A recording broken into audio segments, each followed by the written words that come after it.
So the three colors I'm going to be using are from the Graphic Garden collection from Nordstrom's anniversary. This one's fresh cut. But here we go. You don't have to use these exact colors. You probably won't. You might have this, but if you don't have this, you can get similar colors, or maybe just learn the technique. So the brushes that you'll be using, this fluffy angled brush, I don't know if you can see that, a tapered blending brush like this, an angled, it's a smaller brush, it's a little angled, it's kind of like a smaller version of this, and then you're going to be using a C-shaped brush. Sometimes. I don't know. It depends on how you like to apply your makeup. But I like to do this. I like tapered ones to kind of like deposit color where there already is color. Okay, and I'm also going to be using 24/7 Urban Decay. And the reason why I'm using this is in bourbon. It's brown, number one. Number two, it's kind of glittery. So I kind of like that. I don't know if y'all can see that. But okay, here we go. So I'm going to use this fluffy side, and I'm going to pick up my lightest color, which is this pink color right here. I don't know if you can tell. Let me see. You can't really tell the real true color, I don't think. But you can't really tell the true color of anything unless you're in front of it, I believe. Okay, and you're going to apply this all over your lid. And I like to do it all over your lid, mainly because it serves as almost like a base for the other colors that you'll be putting on. You're only going to put on 2 other colors. I like to keep my look simple and very wearable, kind of wearable. So, I've got it all over my lid. Very concentrated on the inner third of my eye because that's where you really want to brighten. Next thing I'm going to pick up is this tapered C brush, you can see. And I'm going to pick up this maroon color. What am I really... A maroonish color. It's kind of like a deep ruby burgundy. I'm going to pick up that much. I'm not sure. You can do as much as you want. But I'm going to concentrate on the outer third of my eye below my crease, kind of at an angle. Since my eyes are angled, I'm going to pat it on and brush it on like this. At an angle, not cutting in too much into the inner pink. And when you use reds and pinks like this, you kind of need to be careful. You might want to bring in earth tones like I will later, because sometimes pink could end up looking like a rash on your eye, and you really don't want that. Like this color, if I were to wear it alone, it'd look like my eyes were red. But obviously it doesn't look like I have a rash on this side. I hope not. So okay, so I feel like that's enough. If you feel like you need more, then you can do that.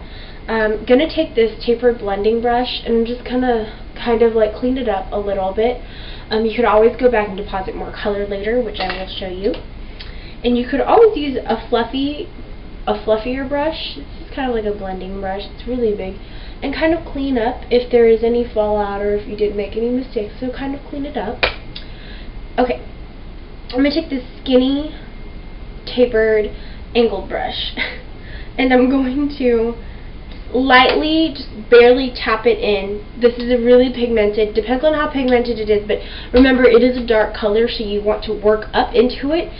It's harder to get rid of dark than it is to just build it up. So I'm going to do it right on my crease bone. Not like too much in the crease. See, I picked up a lot right there. So tap off the excess, blow off the excess, wipe it off, and work with what you've got if you did make the mistake like I did. I'm kind of glad I made that mistake on camera so that I can show you guys. So I'm just lightly working it into my eye, kind of like, opening my other eye, kind of like measuring it. And so I've got it where I want it. It's a little too dark, but always blendable. It's always fixable, and I'm putting more color in a little bit. So I'm going to take my blending brush and I'm going to blend it down to deepen the burgundy. I wanted to call it red. I'm going to deepen the outer corner. You want to add depth to your eye. You don't want flat eyes. It's kind of a scary thought, flat eyes. There's people walking around outside of my dorm. I'm going to give a dorm tour. I really need to. So, I'm like touching up my other eye too. So, as you can see, this eye's a little darker. This one's complete, so it's different. I haven't put mascara on yet because I'm going to demonstrate the new Maybelline Pulse Perfection, but there we go. We're just blending and blending, and then if you want to go back and put more of that light color, which I do, go back with the same brush and kind of touch it up. And you know what, since it's the lightest color, like, you don't have to be too careful with it, basically because, you know, light is easier to work with than dark is, I feel. And then if you feel like the red's kind of going away, what you can do is go back with your tapered brush and carefully redeposit the color right there where it should be poking out. There. Okay, so then I'm going to line my eyes. Ow.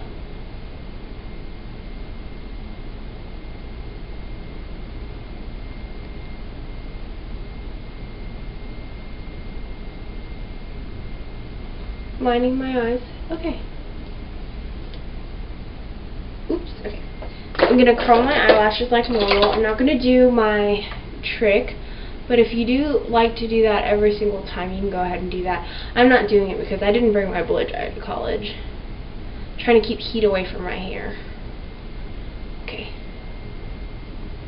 And this is just my Shumera. These are a little expensive, but if you do curl your eyelashes a lot, I feel like it'd be a good investment to get this, because it won't ruin or mess up your eyelashes, or, you know, cut them or whatever. So this vibrates. Don't know if you can see, but it's Maybelline's Pulse Perfection. I want to see or show you guys how it works. It works. I like it better than the Lancome Musculate, just because it's not as clumpy. It's thinner, it's lighter. I don't like to clump my mascara. Generally you're not supposed to clump your mascara, but I guess some girls like to do that. I'm not saying it's a good thing, but some girls do that.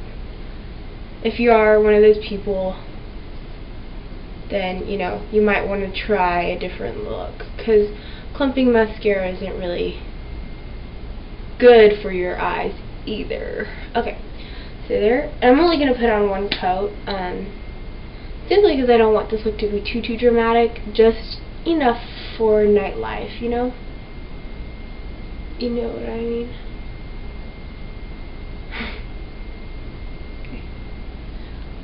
There you go. And this really elongates your eyelashes. I don't know about you, but I don't have any eyelashes, and I'll take whatever I can get. Okay, don't forget your bottom.